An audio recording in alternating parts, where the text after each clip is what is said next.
When you want me to rock and roll, I guess that's it. Yep, it's showtime, dude.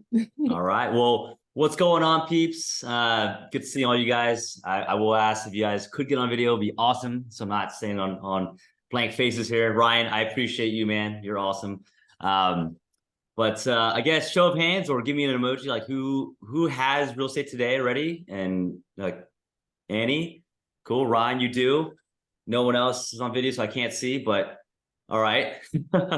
Beverly, Devin, love it. Okay, cool. Rock and roll. I think Annie wanted me to have this call with you guys. It's the end of the year. I think it's a lot of it is just about getting momentum, just re-engaging on just like tactics of what we're gonna be going through. So kind of a two-part series, right, Annie? So today we're just gonna be going over kind of just a step-by-step process of how you could get into a deal in the next 30 days. And then two, I think tomorrow we're gonna be talking about 2024 market conditions. So really, really excited about both of these because they're very near and dear to my heart. And let's face it, like a lot of different things have happened this year, but we're in a changing market, right? That doesn't mean it's a bad thing. I mean, it's an exciting time. That's where the biggest wealth transfers are. So with that being said, did a little preparation for some slides for you guys. So I think the title today is 30-day end of year challenge as we take strategic steps to land our first or multiple deals, right? So less than 30 days to the end of the year, but all good. You don't need all that time. I will say this is typically the time of year where we've bought the most deals because this is the best time of year to buy deals because guess what? You're not competing against retail buyers, and people that are selling right now are people that have to sell. We just put a few contracts or under contract deals because of probates, because of reverse mortgages, because of bridge debt coming due. That's all happened in the last 30 days. I can't tell you how many times that we've closed deals on December 30th just because of tax savings. So big things there. So just who I am, I know a few of you guys already, but if you don't know who I am, name is Calvin Shin. I came from a corporate tech background, worked in for 8 years, hated my job, I didn't hate my job. I hated what it made me into. But I like the people aspect of it. I think one thing that was always sold to me when I was young was the American dream of just, you have a good job, you have security, you have happiness because you have a good W-2.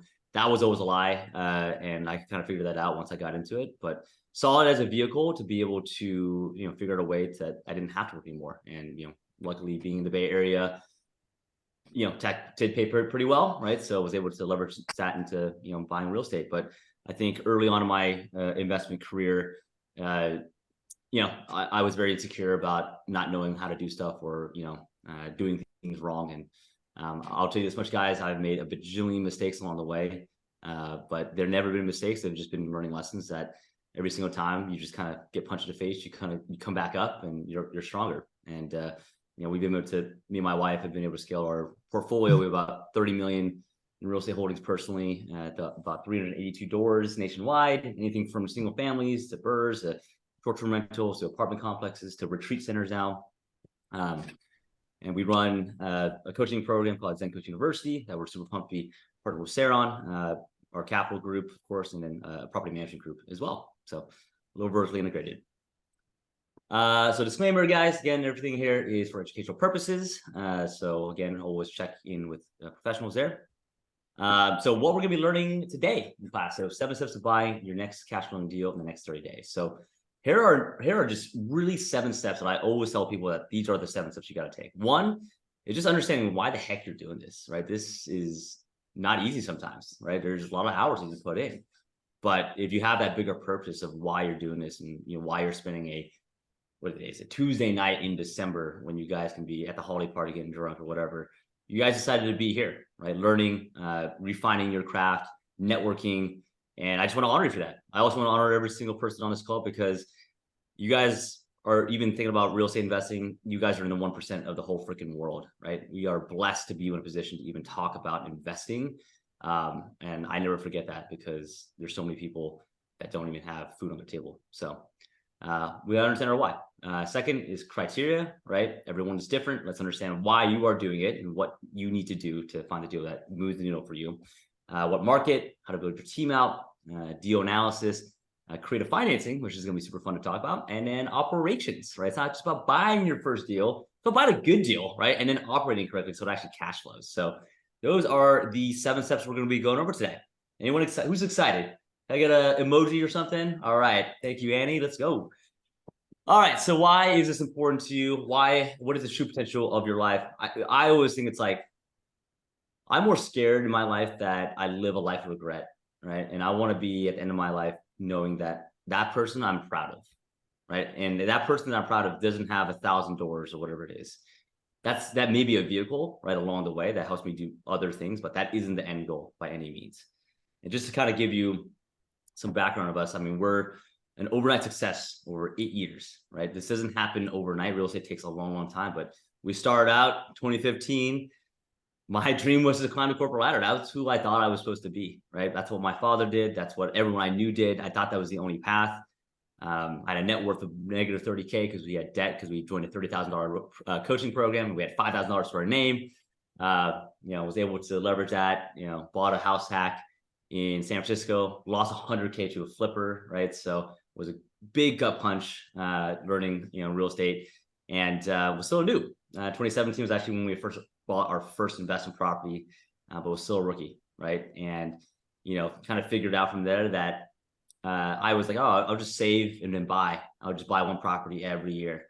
And guess what? 2018 ran out of money. And I was like, crap, what do I do from here? Started doing more strategic stuff, doing BRRRRs, like recycling capital, and then ran out of debt to income, right? But got to tier 1 financial freedom, which for us was, I think, about 10K a month, which is basically all our expenses at the time. Got into commercial, bought our dream house, started using tax strategy, which you guys will learn about on Wednesday with Tony, who's our CPA as well. Brought new barriers 2021, bought 7 commercial deals. Got to what I call tier 2 financial freedom, which is not only your required expenses, but your required plus optional expenses, kind of the fun, the travel, all that stuff. And then 2022 got sued, got audited, all that stuff, but all was good stuff, right? Got sued. None of that ever came to fruition for anything. So $0 out the door there. Audited, same thing. I think I owed the IRS about $111 at the end of the day. So that, kind of gives validation that everything was going right. But what I say to this is that early on in my investing career, what I did care about was money. I was like, oh, I was such a net worth chaser, right? I was like, oh man, I can't wait to have more deals, more doors, more net worth, more passive income. And when we got to tier 1 financial in 2019, that was 10K a month, and I was like, you know what? I thought that was supposed to make me happy, right? But what I realized is that no, I quit a rat race job to enter into the rat race, and I felt like I was just in that continuous cycle of like, maybe this isn't what it's all meant out to be. To be honest, I had a kind of a Jesus moment, kind of an emptiness, in a way. And my wife sat me down and was like, like what we're missing here is, why we're doing this. And real estate is just a vehicle, right? And like what are you gonna be proud of at the end of your life? And for us was always just helping people out, and being able to see someone grow and do things and live their dream, and you help them along the way. I mean, there's no better feeling than that. And I'm sure anyone that's ever done that on this call can attest to that. And the real estate part of it, that was very kind to us. So we were like, hey, like this real estate thing has been very good to us. So what if we were to help someone else do this, right? And empower them to take action. And they were able to create financial freedom so that they could do this to someone else and for someone else and for someone else. And there's a compound effect of impact that I was like, you know what? Holy freak, that is awesome. That is someone that on my eulogy and my tombstone can be very, very proud of. So, that's why we do what we do, right? And the ultimate success is just doing what you want to do when you want, with who you want. And for us, that's what life's all about. It's about people, right? And about relationships. So if you were to take anything away from this call, it shouldn't be my market analysis tool or anything like that. It's just more about why the hell are you doing this, right? If it's just for money, I would challenge all you guys right now, then drop the 30-day challenge and challenge yourself to say in the next 30 days, figure out why the heck you're doing this.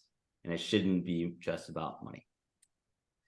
So what vehicle is real estate for you, right? For us, it's an empowerment vehicle for not only us and all the things that's done for us in our lives that we're blessed for, but for other people that we've seen grow into it as well. Brianna, you got in your first deal. I'm super proud of you, right? That's awesome, right?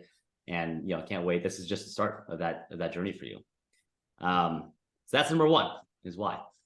So as we go to number 2, criteria, super, super important. Guess what?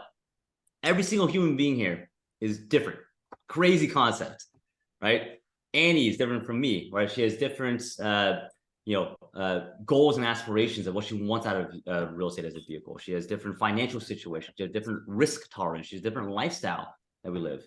Ryan, you're different too, right? So what could be a good deal for me could be a terrible deal for Ryan, right? And vice versa, right? So what I always say is, don't go out and there was a post that's been circulating on social media lately. It's like all the big real estate people. I don't know if you've seen that. It's like Grant Cardone and like Chris Crone and all. It's like, oh, buy Airbnbs, don't buy Airbnbs. Like Bigger Pockets saying, do midterms. And it's like, I love that post because what it shows is everyone is right and everyone's wrong because they understand what's right for them, right? Grant Cardone states, hey, don't buy a primary house, right? That's bad for you. That's a bad investment. I would say that's not, depending on where you live and what your strategy is, right? Our primary house is an investment property. We have an ADU in the back, right? So don't tell me that this is an asset that we've leveraged to buy other real estate with, right? So again, don't listen to mentors. Don't even listen to me. Like listen to education, knowledge, and educate yourself so that you can make the best decision for you, right? Don't just rely on other people to tell you what to do.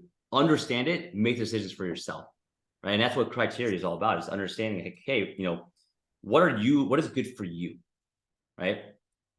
And be very specific, right? Like what type of property, right? Understanding where that may be, what price point. So like, for example, if hey, I'm trying to quit my job in the next year or two, right? Then you're probably more on the cash flow side. So, okay, well, what kind of market is going to fit for that, right? What kind of, if you have this much deployable income or deployable capital, at what kind of percentage return do I need to hit to get to that point, right? If I have 100K to deploy, right, I need maybe $1,000 a month, and it's what is that, like 10%, right? 10% cash on cash return that you'll need to get, right, to get that. So, just do the math on it, right? Math doesn't lie. Understand how much renovation you're willing to do. Understand yourself. Do I even like renovation? How much time do I have? Do I have a bunch of kids that are waking me up in the morning every time? Like, all right, maybe you don't have enough time to do that short-term rental BRRRB, right? So just understand what that is. Be very clear, right, before you engage with an agent, because if you don't, right, the agent's gonna not take you seriously. They're gonna be like, this person doesn't even know what they want. They're an amateur. I only work with people that know what they want, so that when a deal actually comes, you can actually, now actually set it to you. Case study here, right? Here's one of my favorite deals, long-term relationship with this agent, super off market. I told her, I was like, hey, I need a deal that my after repair value, my ARV is double from what I pay for it, right? And she's like, all right, I think I got a deal for you, right? Here's a deal. It's asking 110K. It's off market. The guy doesn't want people going through his house. So, we have a pocket listing here. Asking 110K. I think I got it under contract for 90,000 during the inspections, right? So again, even though I got it under contract for $90,000, right? That just gives me what? It gives me exclusive negotiation rights to now look at the inspection report and say, all right, underneath the hood, is this still a good deal? Got some plumbing issues, right? There was root intrusion in the plumbing. Guess what? Use this to negotiate on the price. Knew that the seller had mentally already spent that money on another house in the country. Was able to negotiate the price down to 72.5, right? Rehab, as anyone knows, has done a deal that's rehab. Never rainbows and butterflies, right? I had interviewed 10 contractors, found one that was reliable, referral from someone I trusted. First month was awesome. Second month, no more calls, no more emails, no more texts. Dude says he's been emailed in the third month. Calvin, I'm so sorry. I got deported. I'm like, whoa, you got deported? Didn't realize I needed to check birth certificates now, right? Because he was telling me stories about, how he was growing up in high school in Texas. So anyways, had some good systems in place. I always buy material, so I didn't lose any costs and supplies. I did lose time. Went to another contractor, was able to finish that job out with her. It's still a relationship I have to this day, which is awesome.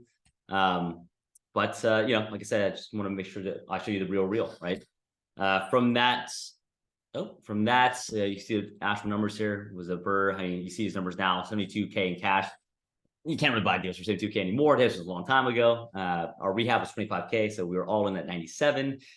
We got appraised at 155K, 75% loan to value, got 116K back, which I'm not very good at math, but I'm pretty sure 116 is more than 97. So that's what we call a nice little BRRRR right there with a little bit of profit on top of it.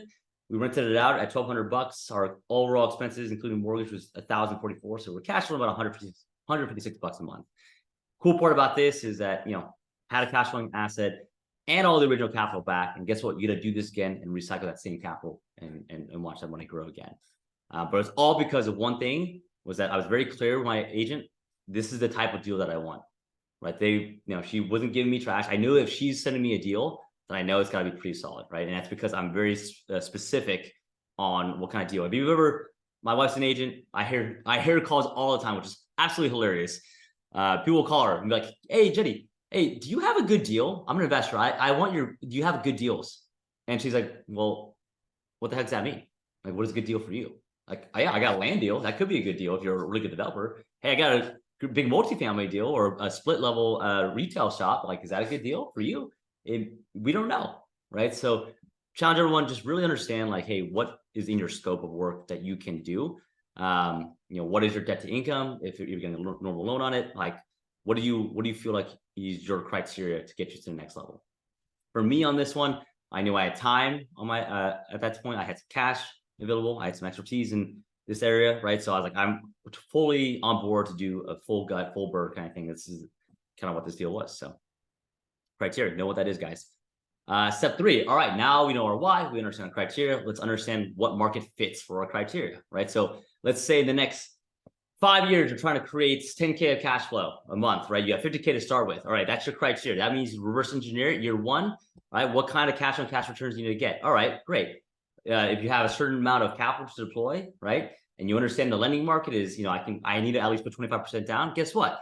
Then 50K divided by 0.25, that's pretty much around the purchase price that you're going to be able to leverage, right? So then, guess what? Identify a target market that actually fits for that. Meaning, like, if my budget is only 200K, I shouldn't be looking in the Bay Area, right? Like, you should be looking at the areas that actually fit that. And if your strategy is to rehab and value add, then the medium home price should actually be less than what you're looking for, right? And in terms of actually a purchase, right? So if I'm doing a BRRRR, I'm going to do a value add.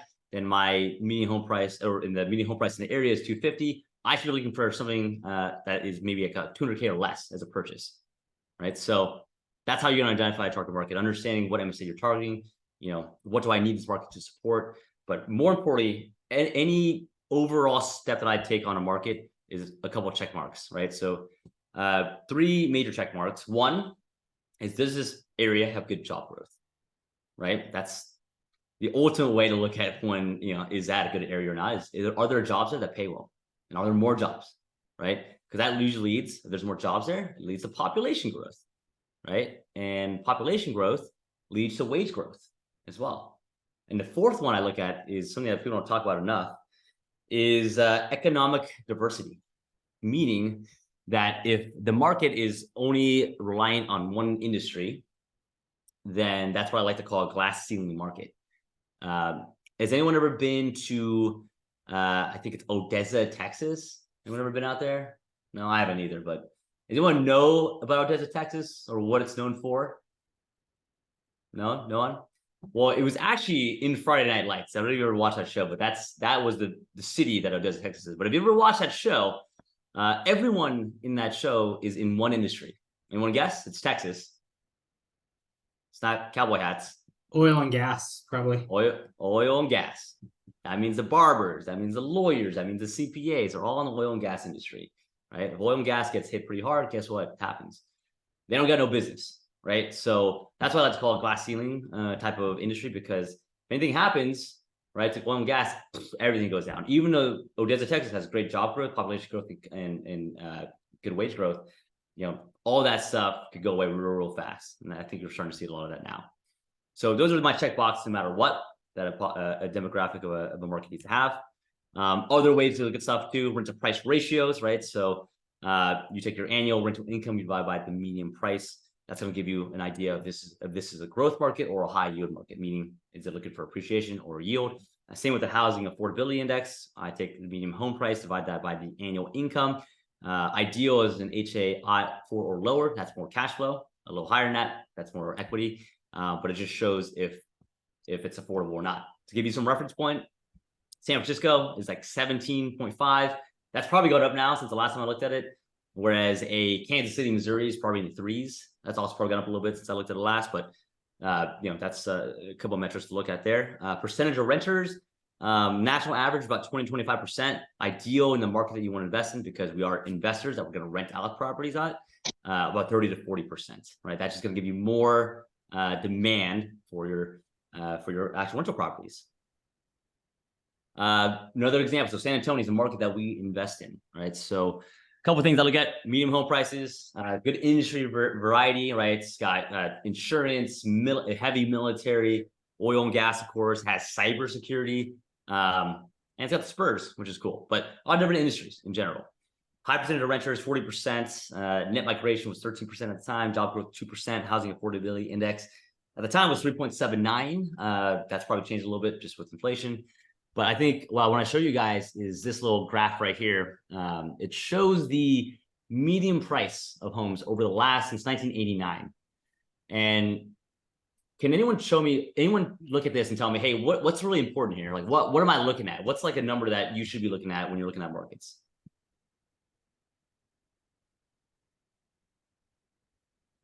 Consistently, the appreciation solid. That's, sorry, my computer's spazzing out there. Yeah, consistency of appreciation, that's good, right? But I will say, just because I don't know, we're in time crunch here, one thing I always look at, and this is, and when I bought San Antonio for the first time, it was like 2016 or something, like 2017. I thought there was gonna be a recession back then, and we're still technically not in one. We're probably coming up on one, whatever. I still wanted to invest in real estate, and I wanted to invest in real estate, but I wanted it to be safe, because I knew I was a long-term investor no matter what.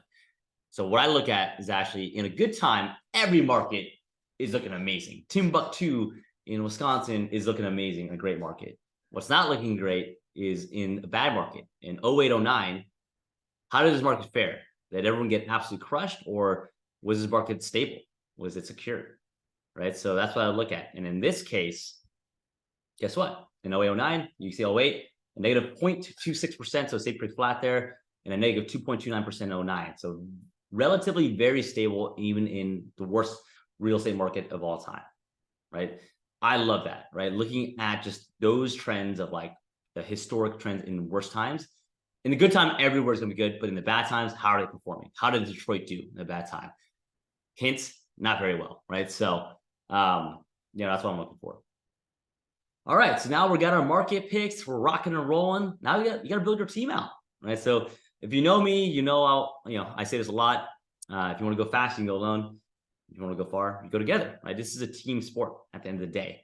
And so step 4, find your team. So 4 different categories here. You got your deal finders, you have your construction people, you have your lenders, the capital stack, and you have your operations, right? On the deal finding side, you can work with anyone, agents, wholesalers. You can do direct to seller. You can do networking with people. Those are the best 4 ways I found to find deals. So pick your poison.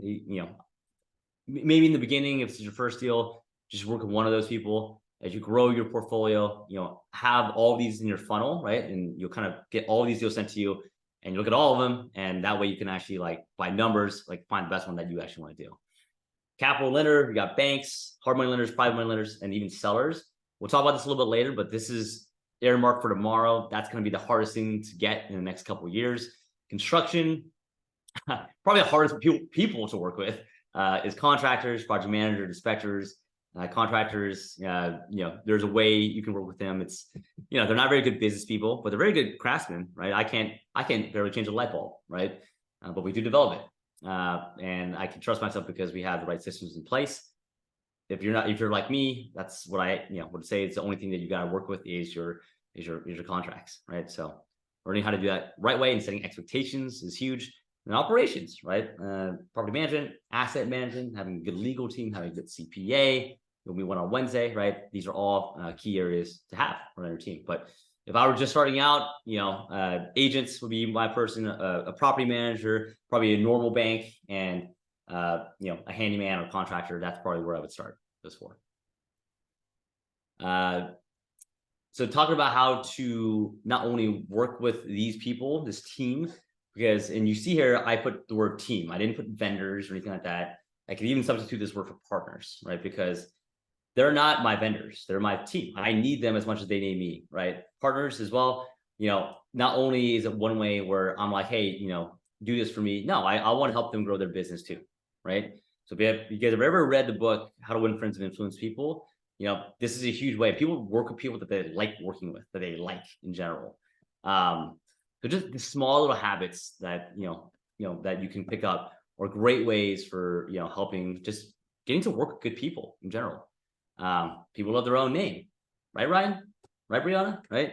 Every single person has something to teach you as well. Be open. Like, this call, I might be talking the whole time, but you may hear someone else talk and they might give you the most impact, and that's okay.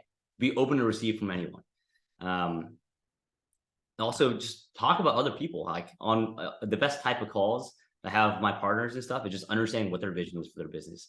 And you ask that question, they'll talk forever, right? And that's great because then you can tie back anything and everything to what they're trying to do too. And then praise and appreciate people and smile, right? Like that's something that I think I'm naturally have always done, but like smiling is like one of those things that are contagious as hell. Andy smiles a lot, Nelson smiles a lot, right? Like, so even when I'm not on video, right? Like, and this is gonna sound super weird, just when you're on a call, just smile and talk, and you can hear that on the other side of the phone, right? Like, oh man, that person's super positive. Brianna is always smiling. I always know that, right? Even if she's not on a video, I know she's smiling all the time. You can hear it in her voice, right? So if you just want the basic stuff of just how to actually tactically, get to work with people that are good people, these 5 ways are just a great start.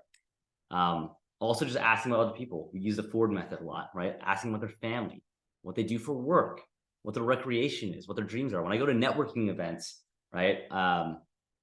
Stare, for example, SaraCon, great event, right? You go there, guess what? I don't have anything to say. I'm just gonna ask them like, hey, so like, hey, well, how's your family? Where do you live? Where are you from? Oh, what do you do for a living?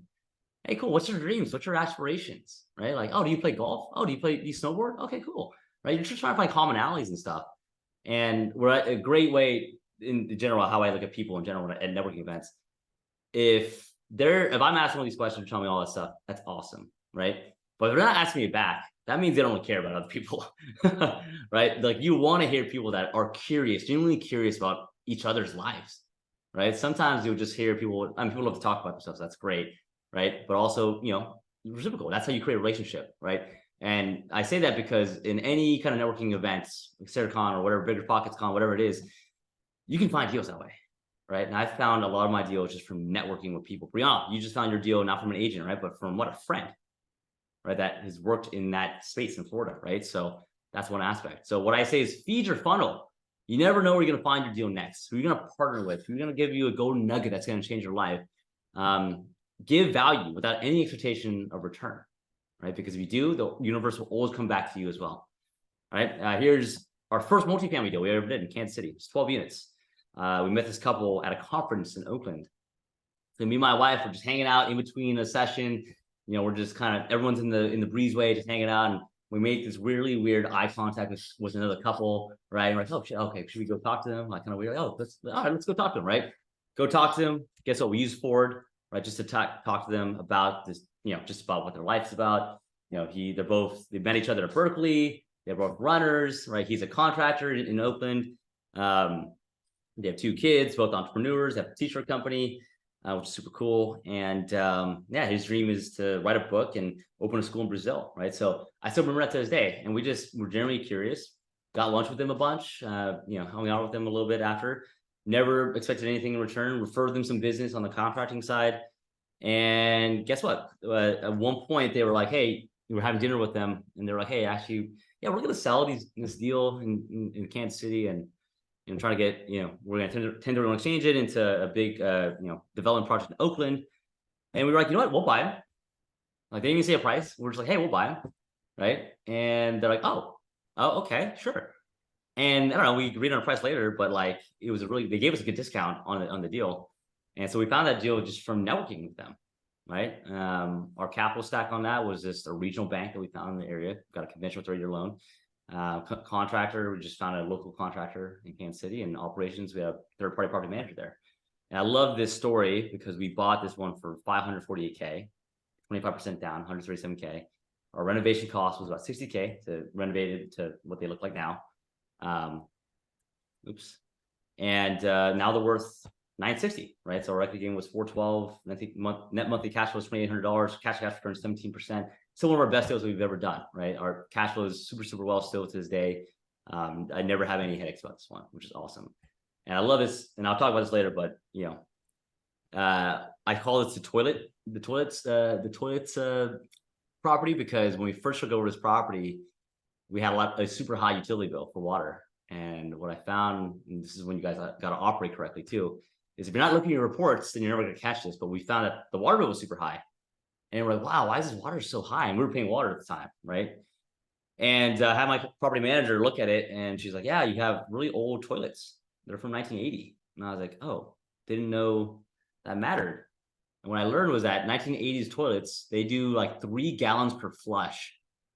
3 gallons per flush. That's a crap ton of water. The new ones, they do like half a gallon, right? So just based off, and you know how much toilets cost? They cost $100, right? So it's like, for $100, I could change my NOI significantly by just putting toilets in. And that's what we did, right? So, like I said, those are always great things. So what I would say, just feed your funnel, guys. Like I got this 23, this is all in 1 week, actually. This is a couple of years ago. I got a 23 unit. That was a direct to seller campaign from a text campaign. I got a 10 unit from a broker. It's 55 unit from a wholesaler, right? All in 1 week, right? And that's because you just have your funnels open at all times. So people always complain like, oh, I can't find deals. I can't find deals. Well, all right, what are you doing? Are you trying? Like, are you reaching out to people? Are you doing the things that are necessary to actually find deals? Or are you just hoping that one day a deal will just be like, hey, here's a deal for you, Ryan? Like, I don't know how to break it to you. That's not how it works, right? So gotta do a little work.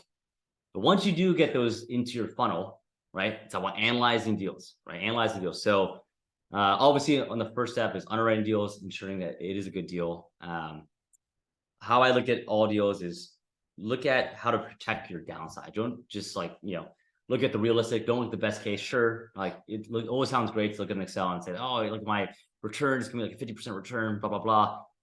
I challenge everyone to look at the worst case scenario. What if rates double in a year? No way that happens. Well, it did, right?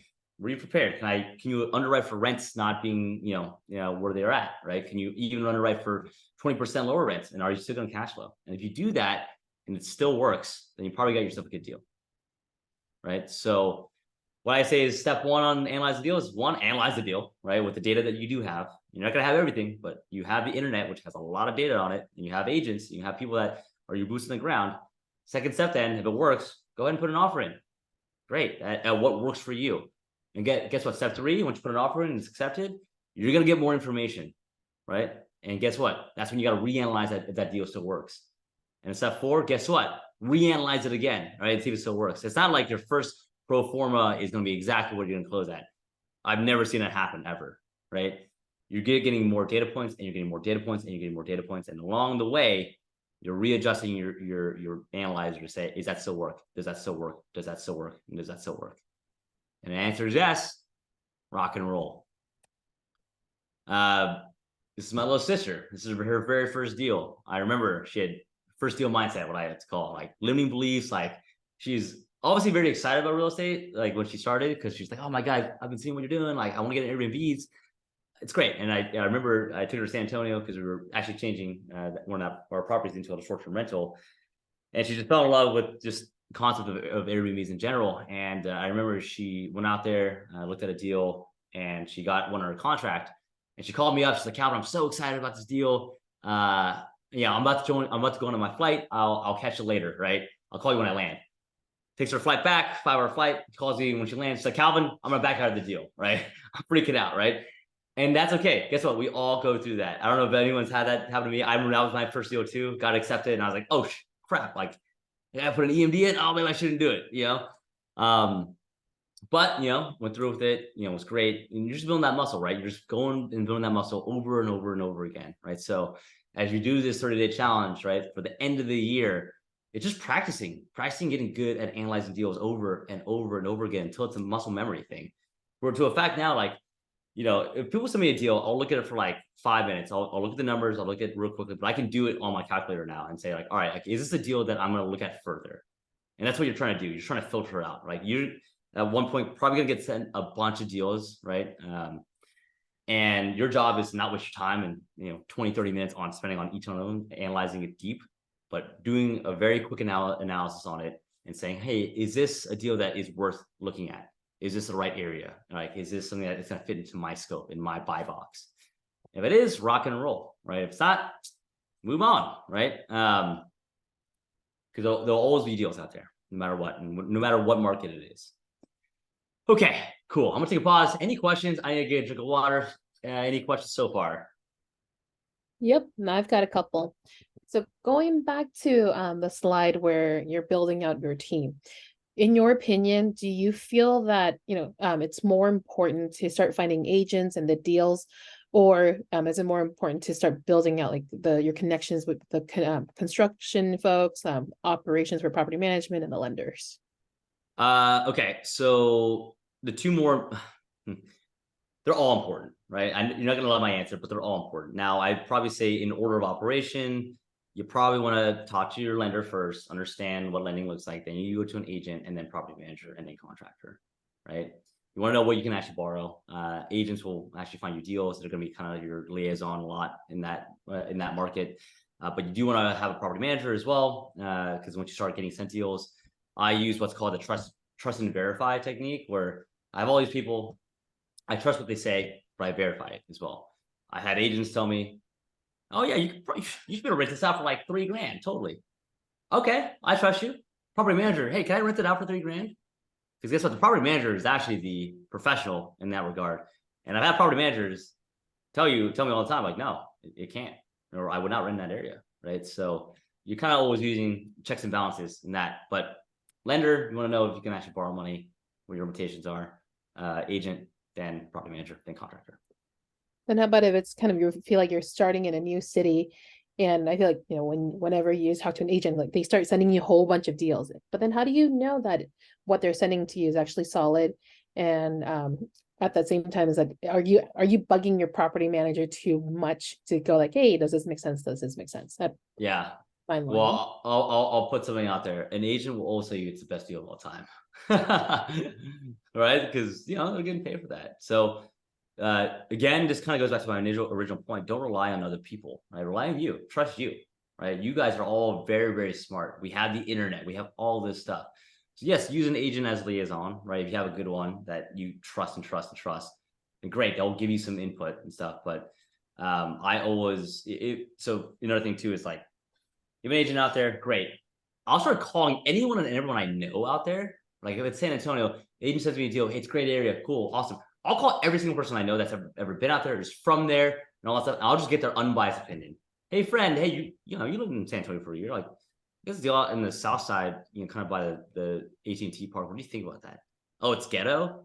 Okay, all right. That gives me a good idea, right? Because my agent said it was a really good investment. All right, that made me more of a red flag. So you're doing as much due diligence as possible on that regard with your actual network of people. Cool thing is, guess what, guys? Facebook, Instagram, there's so many people who are connected everywhere, right? So just call people, right? If you don't know someone in a certain market, call me, call Annie. We've got a huge network. I'm sure we can find someone to connect you with that can help you, right? So, yeah, hope that helps. I don't even remember the original question. So, no, and I think Hope you actually answered, I think, Devin's question, because in his situation, he lives in Connecticut. So he wants to know, how do you know you're ready to invest out of state? And how do you handle that transition? Because I think maybe a lot of us are so used to building up our real estate portfolio around our hometown, but at some point we can't afford it anymore, or for various reasons we start considering out of state. But that transition can be kind of scary. So what advice would you give those folks? Yeah, it is scary. 100% is scary. But guess what? In the beginning, you're working to learn. You're not working to earn, right? My first deals were not my best deals by any means, but you have to go out and actually start to build a team out and stuff. So your first deal, you may not be a home run, but make sure that you protect yourself. And that's when you're going to start building your team. Do I still have the same contractor I had when I first started out in a certain market? No. Right? Do I have the same property manager? No. Right? So you're going to learn along the way and just trust the process of it. And just know, I guess, Devin, like, yeah, we all get to a point where it's scary to be outside and all that stuff, and like outside of our market, because you can't physically touch it. But guess what, dude? The internet's so real. We have Google Earth, all that stuff, right? And that's why it's so important to me to like, I would fly out there. I would build a relationship with people, right? Just to put your hand in there, like shake your hands, understand what areas you want to work with, and then just build a relationship, right? And how you build a relationship, again, it's this, right? They're not vendors. They're partners for you. hey, agent, one of my agents that I've done so many deals with throughout the years, and I might buy a deal right next to her, right? I'm actually buying her next door neighbor's house, right? Because we have that relationship now. But I remember the first thing that we talked with her about. We went out to lunch, and I just asked her, like, what are you trying to build? Right. And I think she so appreciated that, right? It wasn't like, all right, I want this, I think I want this, I want this. It's, hey, Heidi, like, what do you need? Like, what are you trying to do, and how can I help you? Right. And I referred her a bajillion people, right, in general. So be that person. And Devin, also, you did ask us a really good question, and that's actually the foundation of why we did this series. And this is actually our 4th year of doing it, because there's a lot of people who have that fear of expanding their horizons and exploring what's outside of their comfort zone. And so, like Calvin had mentioned, going out there is so important. First is you do your research and narrow down the cities that you want to be in. Maybe it could be a couple, but best if you can narrow it down to one and just walk it. Just go to certain neighborhoods and just people watch. Go to like a McDonald's or something, see the type of people are going, check the schools and neighborhoods, and then have a feeling. If you feel safe in that area, if you see people are happy, there's a lot of like young folks and there's families, well, then you can kind of know that you're in a good place. And aside from that, about the networking is there's a lot of local groups in certain cities that you can just go in and check what kind of deals that they have, or referrals for all these various vendors. Like, for example, there's a Bay Area investor group. So you can ask them, you can kind of lurk around and ask questions about it. And then aside from that, SARE, we do field trips. I'm not sure how long you've been in SARE, but we regularly do cities in different cities. Like, we've done all of Texas, we've done Atlanta, we've done Ohio recently. And so if we ever have something around, just come and join us. They're oftentimes free or very, very low cost, where we just go as a whole group, check out cities, meet property managers, lenders, contractors, and just learn about real estate as much as we can. So just network and hang out with us a little bit more. Yeah. And I love what Annie just said there. And Devin, you don't have to do this alone, right? Like, I think a lot of people in our society, in the United States, like, I gotta do this alone.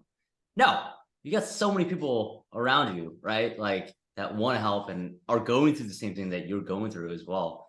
And so just do it together, right? And together you have everyone's resources. Now you don't just have Devin's resources, you have Annie's resources, you have Calvin's resources, you have Brianna's resources, you have Ryan's resources, right? So that way you can start to suss out all the bad people, right? And say, oh, I wouldn't touch.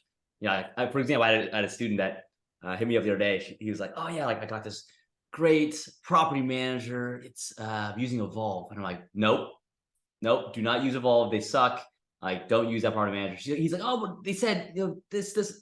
I'm like, dude, no, like, I've done them. They suck. Like, don't do them, right? And that kind of gives you that more confidence. Like, all right, I just avoided that landmine there. So. Right. And especially with this type of networking, is that there is no financial benefit to either me or to Calvin to give you that referral, or to say like, hey, so-and-so is not doing a great job. Like, we are genuinely want you to do well and not make the same mistakes that us or other of our friends have gone through. And also, as a kind of a background story about the airfield trips, I did it because I was looking to buy in real estate in other places, and I'm a chicken and I don't know enough about a certain area. So I was like, all right, might as well grab my friends because they're smarter than me. They'll probably come up with questions that I can't think of. I love that. And I'm a chicken. Everyone's a chicken, right? Like, and I think the sooner we can realize that we all go through the same thing, the whole, same fears, same insecurities about everything, then the more, you'll be able to open up and say, all right, let's go. Like, let's do it together, because it's a lot less scary if you have people with you. All right, Annie, I think you had a question on solid property management for small multis. That's a great question. So small multis is the toughest property management group. So obviously the big ones, they do 100 plus, right? Class A, Class B, Class C under 50, very, very tough. You find probably more, mom and paws in that area, but to be honest, I've never found any good ones in that space, in that like 5 to 50 space. That's why we actually created our own property management company, because I'm like, all right, if it's gonna suck, I'd rather suck myself, right, and pay myself for sucking, right? But when I did have someone, it was like 8%, but very tough. I mean, there are people out there, and I shouldn't say that. There are good people out there, right? That do it. They usually have that reputation. The brokers definitely know them as well. They're typically a mom and pop operation. It's like a husband and a wife typically, and they got a bunch of friends that are maintenance people and all that stuff. Those are typically the ones that you'll find that are the PMs under 50, and track records, everything there. So always calling the other owners and referrals there just to check on that. But I have found that for the most part, not a lot of those good ones in that space. That's why we created a. And then when you guys hired your own, it was like you guys get a full-timer office leasing person, or how's your staffing like on that? Yeah, so we have a full-time on payroll that does all of our showings and all of our back end work, and is a property manager essentially. So she's on payroll with us, and then we have VAs on the back end doing all the guest cards and application processing, accounting, things like that. So. And so this is for the 55 unit one? This is for multiple. This is like for a lot of our portfolio in Northern Alabama. We have our own internal team. Oh, and then I thought you had some smaller ones too, like the 10s or the 20-30 range. Yeah. So we have like 150 units in Northern Alabama, comprised of 30 units, 20 units, 10 units, 50 units, right?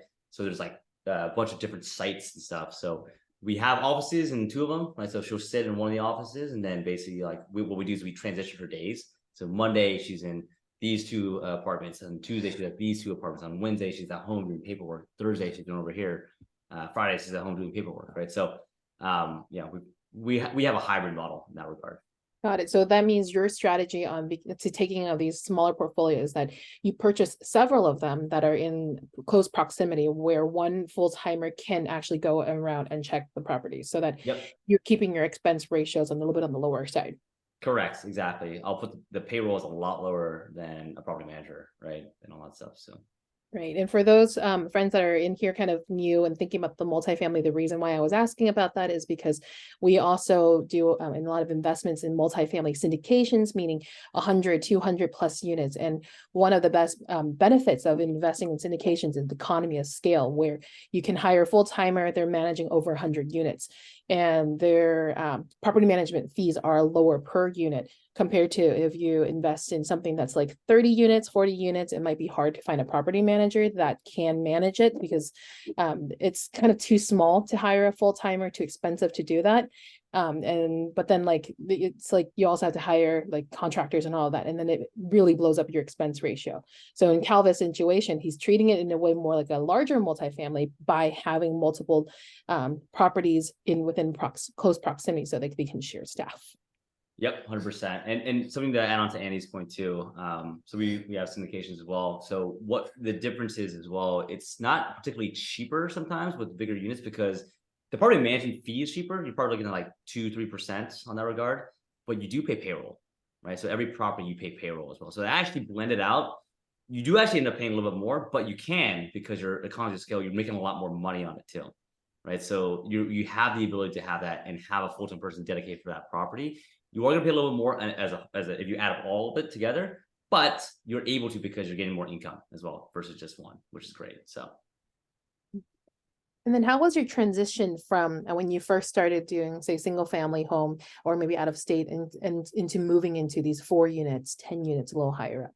Yeah. So it was very scary, I will say, right? And I'll go back to this example here, because this one was, where is it? This is one of the reasons why, because on this deal, right, it's like, cool, I did all this work, took me like 6 months to do, a lot of work managing this project, and at the end of the day, my cash was $156.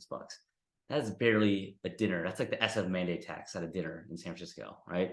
So I was like, all right, I'm not gonna be able to retire on this. This is gonna take forever. So I was like, all right, what if I just added a couple zeros to this, right? Then it'd probably be worth it. And what I figured out was, yeah, I had to value my time more, right? So was it scary? 100%, because with the bigger gains, you have perceived bigger risk. It was very scary, but jumped in, found some mentors that could guide me through it, and just did it, right? And what I found going through was, oh, this wasn't as bad as I thought. In fact, it might be a little easier, right? Because of economies of scale. And again, it's 75% is the same.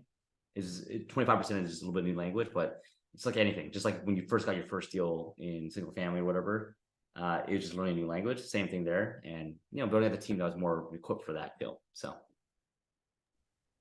And then discussing about like the difference between like the single families and the multis. So say you have an X amount of money that you can either afford to buy say a class A single family home versus a multifamily, maybe a 4-unit.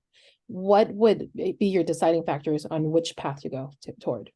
Okay, so say it one more time, a class A 4-unit or multifamily?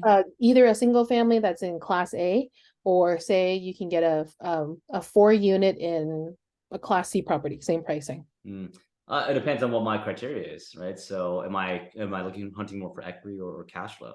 What I find is more fourplexes, they're kind of a little more sketch, I'm not gonna lie, because fourplexes are typically in sketchier areas if they're not big apartments. So you probably, most fourplexes, unless they're like, super nice fourplex, they're in like C-class neighborhoods. So you okay, well, maybe you can get more cash flow, you're gonna have more headaches, right? So if I were a younger person, right, and I love cash flow, I can manage the headaches and I have the energy to do so, that might be my decision making of, oh, I'll go with the fourplex.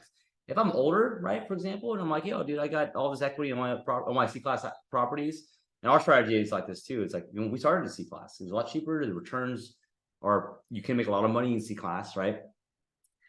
With the eventuality of, let me 1031 exchange this into B-class, and eventually 1031 exchange all those equity into class A, where you don't have to deal with anything, right?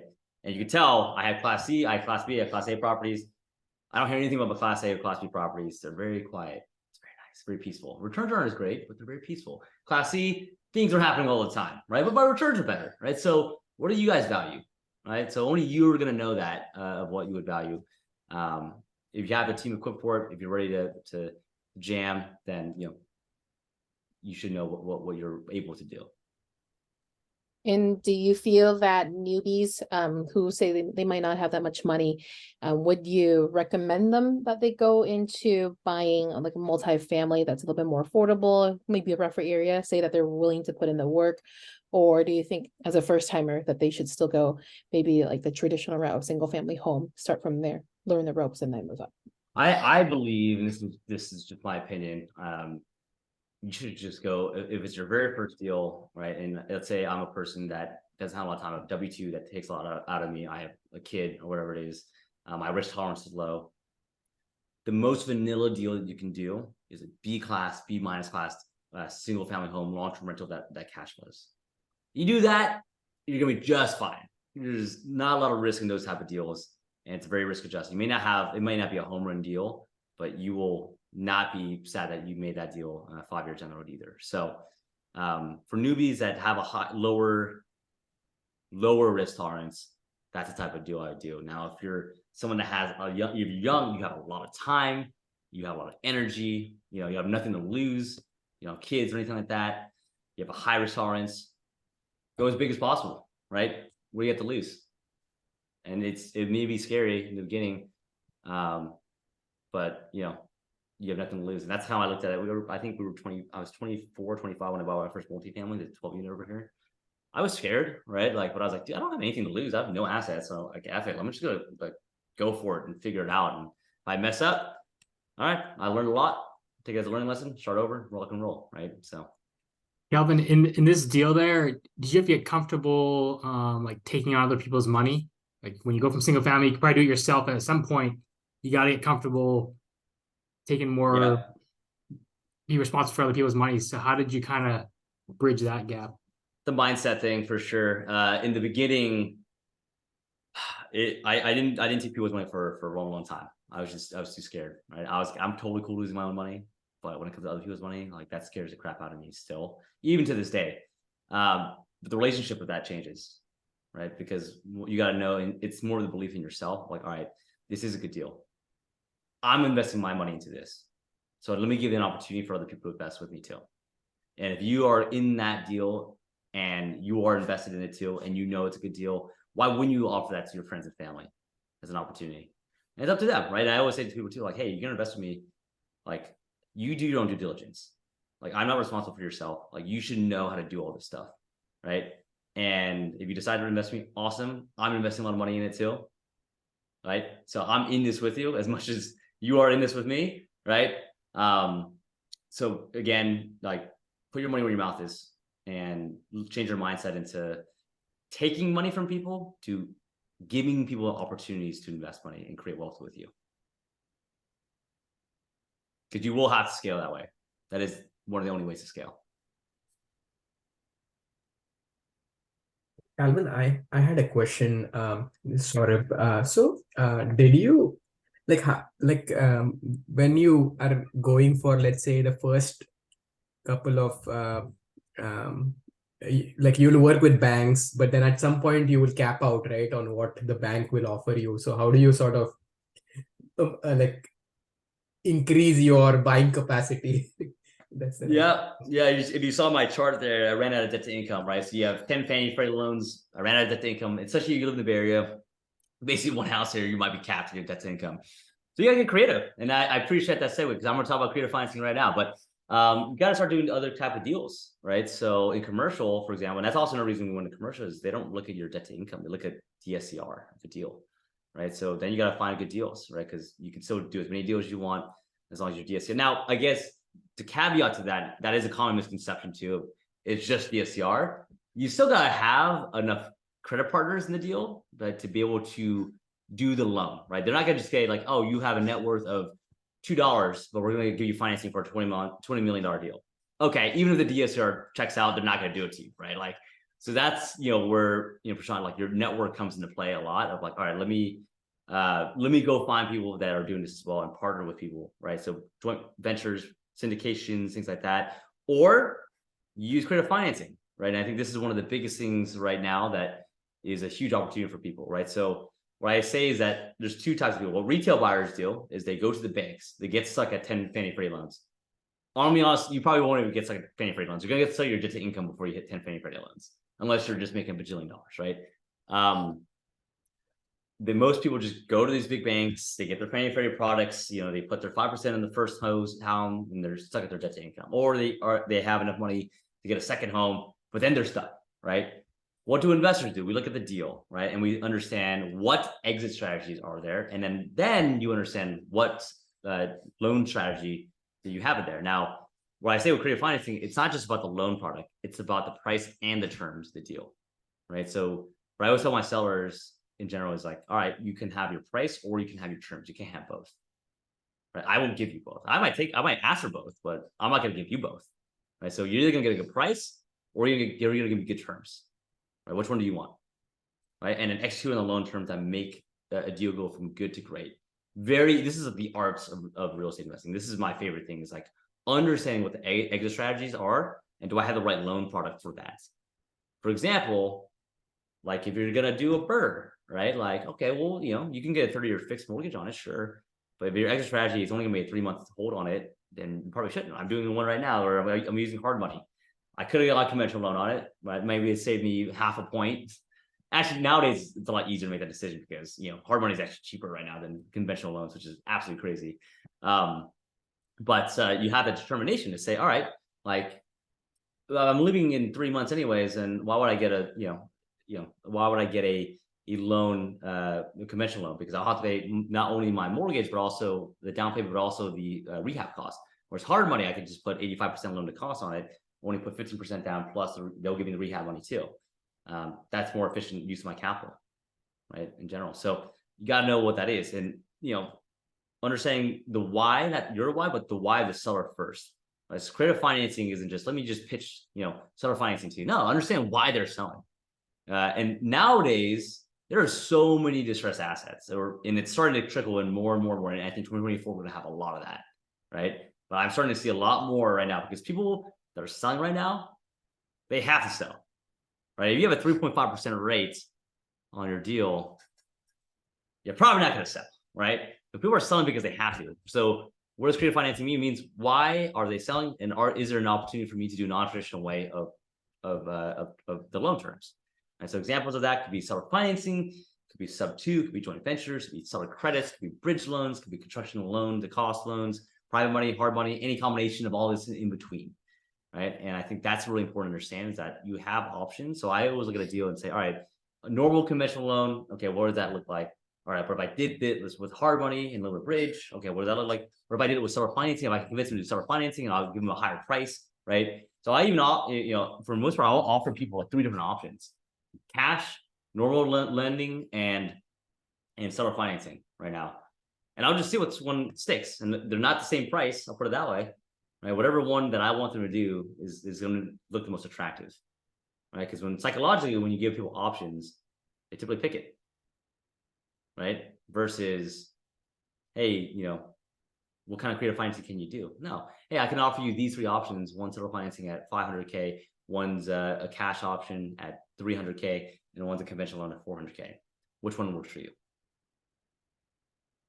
So yeah, creative financing. So again, the toughest part right now, you're solving for yield, right? Interest rates being high, you got to find a way to just cash flow it no matter what, right? So that's why seller financing is so big right now. So looking at deals, 4Ds, death, divorce, disaster, distress.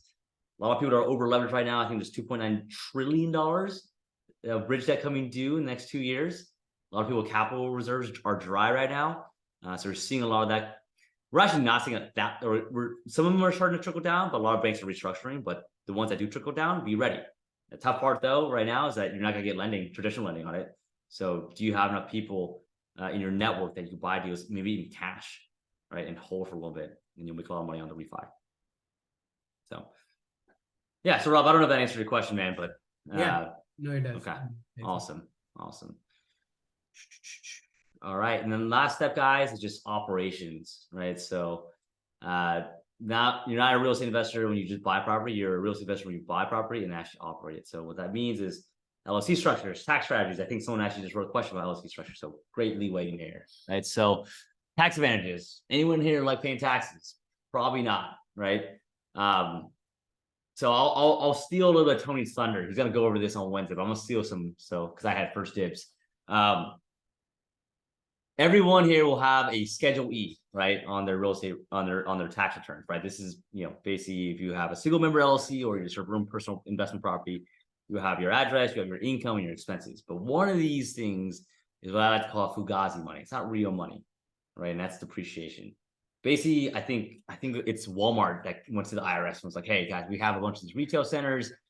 Our lights, our fixtures, all that stuff, they're not worth the same, right? So I should be able to write that off. And IRS was like, the IRS was like, oh, sure, that sounds good, right? So they let Walmart basically depreciate stuff. Now, if you're a real estate professional, the cool part is that instead of, you know, taking it over a 27.5-year period, as long as you meet rep status, which is real estate professional status, which is 750 hours a year, or if you're in a W-2, at least 1 more hour than your W-2, which is hard, but is possible.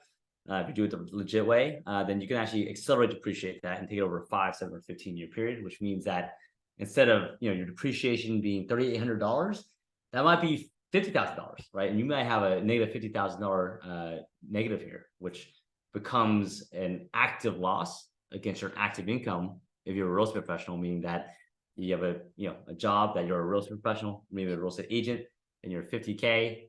Will actually go over and deduct from your actual income of whatever it is as well, which is a huge tool. This is what the 1% uses. This is what a Warren Buffett uses when he pays less than his assistant, right? When I learned this, it was absolutely huge in general, and it's a huge tax advantage, something that, you know, we do with our CPA Tony all the time. That you'll talk to on Wednesday about this, but it's huge part. So an example of that, here's a case study we did. Here's a 16 unit that we have in Alabama, you know, understanding why the seller even sold this property. He was basically, I think he was like 86 years old, trying to cash out. This is in 2020, I think. So again, in commercial, different than single family, you get your value of your property by your net operating income divided by the cap rate. This area is a 6 cap area. This is a B-class property. 1999 build, I think. The current NOI on that property was about 67K, which gives it a valuation of about 1.26 million. Our projected net operating income was that we can get it up to 105K, which would get us to a $1.75 million valuation. So, I think we got up to 1.1 million. Renovate the units, about $50,000 renovation there. So all in, we're about 283K. We got out the units to market rent, which I think was going from like $600 to about $1,000 in rent a month. So we got our income from 67K to 105K. 6 cap, yeah, I got us a valuation of 1.75 million. We did a 65% or 68% loan to value. Basically got a new loan of 1.2 million, paid back an old loan of 900K, 300K back to me, which is a little bit more than my original investment. So now we own this deal. We created 600K of equity and still cash flows like $3,500 a month. So that's where, and to your question, going from single family to multifamily, it's the same thing, just a little bit bigger numbers. And you're able to recycle that on a bigger scale and really move the needle more. But more importantly is, we did a cost seg in this deal, right? And we were able to get 350K bonus appreciation on this, right? So we were able to save 350K off our taxable income, which was awesome. So huge, like freaking, lightning bolt thing that I think it's like putting fire on the gas thing right here. So definitely use that. We definitely all have, and he has connections to cost seg people. We do too. So just reach out if you need any of those. And Kelvin, the cost segregation, is that done by per property or? Yeah, done by per property, because what happens, a cost seg report, an engineer will come out, they'll basically do a study on it, what is depreciable, what's not, right? This is also why people close before the end of the year. This is why a lot of action happens in December right now, because everyone's trying to close for the tax year, write it off, right? So so 100% each property is, you don't have to do the cost seg study that year though either. You just have to buy the property, right? So you close on December 31st, you do cost seg study in January, and you're totally fine. And then so kind of about that is you can even pass the new year and you can still do it. So and even the following years, even 2-3 years down the road. So they'll switch you from straight line depreciation into the bonus depreciation schedule. And then it's not that expensive too, because when originally I started doing this, I thought it was like, oh my God, these must cost a lot because all these multifamily syndicators are doing it. And then just kind of, I thought it would take you have a very special team to do it, but in reality, it's really not that expensive and quite easy to do. You hire an engineering firm that specializes in this area, and I can give you guys contacts. But for like a single family home, I think it was roughly around under $2,000 when I did it in Texas. And then my multifamilies, like small ones, 4 and 8 units, they were around $2,500 each. And so that just you can pretty much make all that money back from your tax savings pretty much instantly. But I would advise against doing it unless the only time I would probably advise not to do it is like if you're planning to sell very, very quickly, or you're not planning to do a 1031, because there is recapture on your savings. But Tony will explain more of that on Thursday. Yeah, and from an investor standpoint, like Annie said, like the strategy here is you'll save all this money, right, on taxes, and you shouldn't go out and just buy a boat or a car with it. You should do what? You should buy more real estate and do it again the next year, right? It is phasing out, right? I think next year is going to 60%, then 40, then 20, and then phasing out. There is always something that comes to fruition. So this is probably the best thing that's out there right now, but there's other stuff too that will come to fruition as well. So, but that's why people are trying to load up as well. That's why 2021, 2022 was such a perfect storm for real estate in general. So, and so you also need to be a real estate professional or active real estate investor, pretty much, or married to one. Oh. You don't have to have it in order to do it. It's just that you maximize your tax benefits if you are a real estate professional. But for me, for example, I'm a W-2 employee, so I can't take full advantage of it, but it still saves up as like a piggy bank of all the tax savings. So later on, whenever I become one real estate professional, then I can turn it into more savings. Otherwise, it just keeps saving on until the following years. Yeah. So it's a great point. So Ryan, exactly. So how it works, the Schedule E, this is, if you're a W-2 and you have real estate, this is passive income and passive losses, right? And when you become a real estate professional, the IRS sees you as, oh, this is your full-time profession, right? So this is your job, right? So this is actually active income for you too. So that active loss can now bleed into any active income that you have, which could be your rental income and or like an agent income, whatever it is, right? The loophole is, and I'm sure Tony will go over this. I'm just totally stealing this under. Don't tell him I'm doing this, but the the short-term rental loophole, right, is if you're a W-2, right, you can actually do the same thing with short-term rentals, because as long as you work a certain amount of hours managing your short-term rental, air quotes, right, then you can, they'll look at this as that's an active job, right? It's hospitality, right? So when you depreciate it there, this becomes an active loss against your active income too. So a lot of people that have W-2s legally, they can get a short-term rental and do the same thing there as well. So. Right. So in the meantime, is that if you're just a W-2 employee, then it'll just really write off all of the positive income that you have, and you won't be paying taxes on that, but you won't be getting like as giant tax refunds compared to like the REPs. Yeah. And disclosure too, California as a state, greatest state in the world, but also does not recognize bonus depreciation. So you're gonna pay state taxes no matter what. So we're for federal though. We're still at 22 to 24%. Federal though is where it's at. What up, federal? Yeah, but state, we still pay California. Can't get away with that. Sorry, Ryan, you're in California. Let me help you move to Texas. I got connections. And there's no income tax there. Exactly. So anyways, guys, what I was ended with, just imagine what's possible, right? In moments of decision, destiny is shaped. This is my wife talking to Tony Robbins. She's actually at that Date with Destiny right now. But what it means by that is that go ahead and just do it, right? You're not gonna be mad if you did this 10 years from now, right? Like you just gotta make a decision and commit to it, right? I think Future says like the best time to buy real estate was 30 years ago. The next best time is right now. And that is never going to change. Yes, there's going to be crypto funds and NFT funds and mining rigs and blah, blah, blah, blah, blah. For me, I'm boring, I'm vanilla. I just like buying cash in real estate. That's what works. That's what's always worked for centuries and centuries.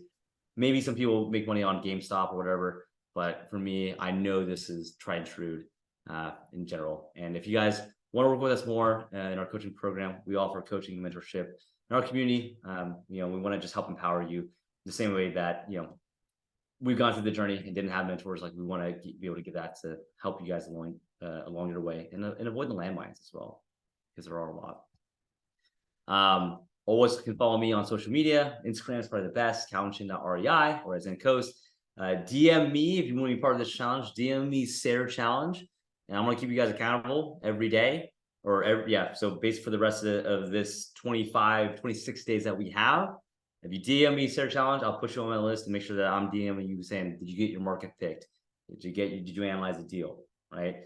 And if you want to talk to our team more, you can scan this code right here. My team will talk to you about how we can help you guys in your journey more. So yeah, that's it for me, guys. Any questions or any more questions? Yeah, Ryan's in California. It sucks, man. I have a question.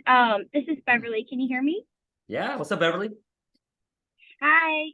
This is really helpful. And I had a question about the bonus depreciation. So I'm in California and I'm interested in executing the short-term rental loophole, as my husband and I are both W-2 workers. I know you can't depreciate land, and then the cost segregation company will do a land and will take the building value and then do their whole study on all of those components. I heard that a lot of times land is overvalued. Can you share any information you have on how that all works? Like, does the cost seg company take the building value? Do they calculate that independently, or are they using like the building value that might be on the, I don't know, the tax assessor's website, or how they have that bill?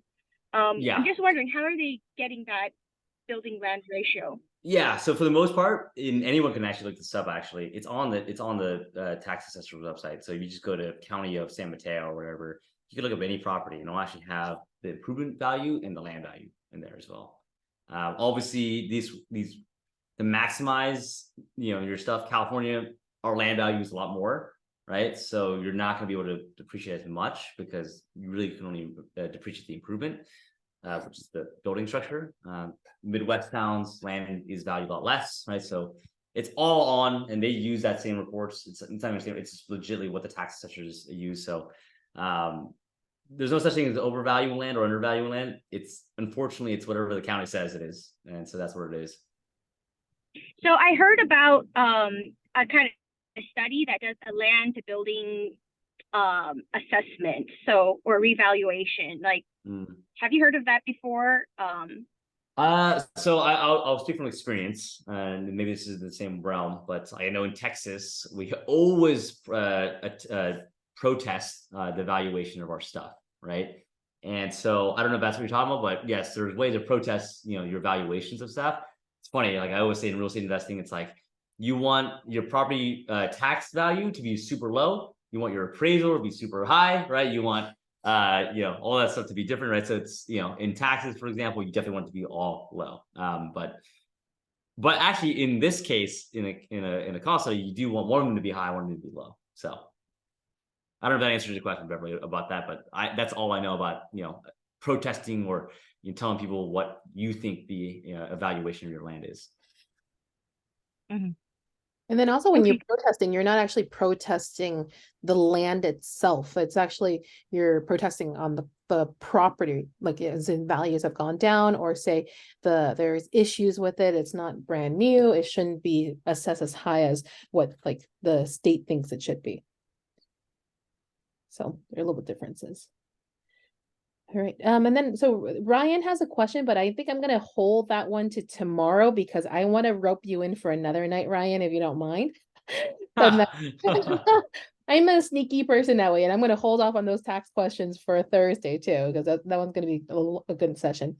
But in advance, Ryan's question was about planning, like in terms of how you're underwriting for your prices, considering that there's a recession looming. So that's definitely a market question for tomorrow. So Ryan, I'm gonna hold you to it for tomorrow night.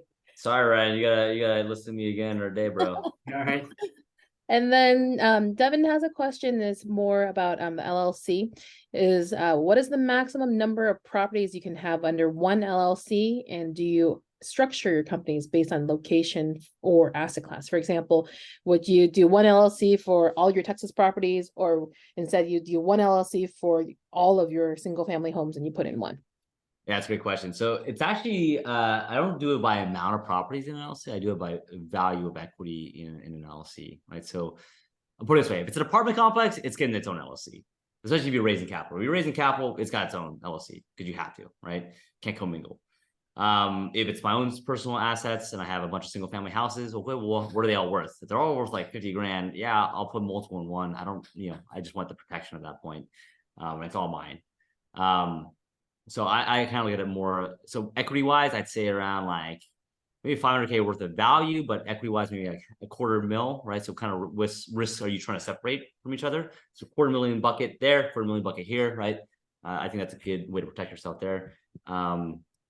We structure it based off if it's partnership. Again, if it's a multifamily partnership, then every multifamily I have, it's its own entity in general. And that's just for accounting purposes as well. I'll put it this way, Devin, how I structure it as well is I have a holding LLC in Nevada. You can do it in Nevada or Wyoming. Those are two I recommend. And the managing member of my LLC there is actually my trust, my privacy trust. That way, no one can see who I am, right, in general.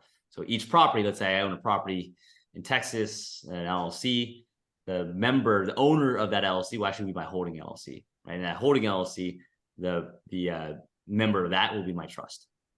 So I hope that answers your question. Yeah, it did. Thank you so much. And just to confirm on the value of equity in the LLC, you said 500K is a good 500K of value, right? But 250K of equity, of your own equity, because you're gonna have debt on it, right? So 250K of maybe it's a 500K property, but you own 50% of it, right? Because you have your loan on it. So 250K of equity that's yours in each. Gotcha. Okay, and then you own the trust. Understood. And sorry, one last a follow-up question to that. You only have one holding company that absorbs all the LLC. Yep, okay, that's correct. Thank you. Yep, and they could be series LLCs too, but I would say just have a holding company in Nevada or Wyoming. Yeah, and It's really it depends question. Especially for something like that too, because like everyone's situation is a little bit different. So with Calvin is that he has that 500 value or that 250,000. That's his personal risk tolerance. So if you have a different risk tolerance, you might put it like you might have different numbers. And it's just kind of risking what you might lose, because you might lose everything within that LLC. So if things go wrong. Yeah, you got it. Exactly. And then you also have to consider there's a lot of fees to setting these up too. So for example, if you're going to be you're a brand new investor, this is your very, very first property that you're buying, you might not be considering doing all the holding company and then like all the series LLCs, because you're going to be wasting a lot of money paying those LLC setup fees plus the annual, say if you're from California, the $800 charge. So again, that's why if there's a risk tolerance. And then also we previously did do a session with Davis Yu, one of our attorney friends. It's if you look up our series called It Depends under Subtle Asian Real Estate on YouTube, we go over it and have like an hour session on that. So feel free to check it out when you have time. Yeah, and I love what Annie just said there. So many, in kind of what I said in the beginning, it's like a lot of this stuff depends on you, right? Like, so like just arm yourself with like knowledge so that you can make your own decisions. Like I can't tell you what to do. I can tell you what I do, and I can tell you what she does, but it depends on what you're structuring in your own life. Right. Gotcha. Like, we even know friends who don't even get LLCs, and it's like, is that the best decision for them? Yeah. Might be for their situation, but not for everyone else. Yeah. Understood. Thank you. Great. Beverly, you have your hand up? Yes. Can you talk about like when is a good time to switch from an umbrella policy to maybe more protection with LLCs? Because right now I have 3 long-term rentals in California and I just cover it with a umbrella insurance policy. In California, got it. Yeah. That might, again, it depends, but I would say for me, if it were me, Beverly, and I had 3 properties in California, which probably means they're $1 million properties each. Yeah, that's enough for me to go into an LLC at this point. Yeah. So For each. are they long-term rentals, short-term rentals? What are they? There are 3 long-term rentals. They're all over $1 million by now, and there's more than 250 equity in each of them. How much is So umbrella yeah, just I know policy? I'm using your threshold, but Yeah. just to give you an idea. For my rule, then yeah, I would. Okay. But I would. You mean an umbrella would not be sufficient, or? I mean, for $1 million, I mean, what's your umbrella policy, right? Like, is it only It's like $1 $4 million? million. No, if it's $4 million, that might be enough. But risk tolerance wise, Beverly, like for me, I'm a very risk averse person. I have LLCs in California, all my properties here, and an umbrella policy still. That's just me. Umbrella policies are super cheap, so you might as well have that protection no matter what. And the LLCs are there as well. And then also to add on is that once you move your property into an LLC, you have to double check whether your insurance company will still allow you to purchase it for under umbrella policy. And also if you end up buying something like a commercial property, they likely will not be covering it. You'll likely have to get a commercial umbrella policy at that point. Oops, sorry. Okay, thank you. All right. Any more questions, folks? Awesome. All right. So for those who stuck around, thank you for sticking in. We're going to be back tomorrow night at 6 to 7 o'clock. And then for those of you who can't make it for the West for the week, or you want slides or something, just hold on, because at the end of the week, when we're done with the series, I will be uploading all of the episodes onto YouTube, and then send a link out for everyone later on. And but MySpace. Yep, and MySpace and AOL and Zynga and every other format. Just kidding. All right, so thank you guys for sticking around. I'll see you guys tomorrow night. Thanks, Calvin. Talk to you soon. Peace, guys. Bye. Thank you very much. Bye. Bye.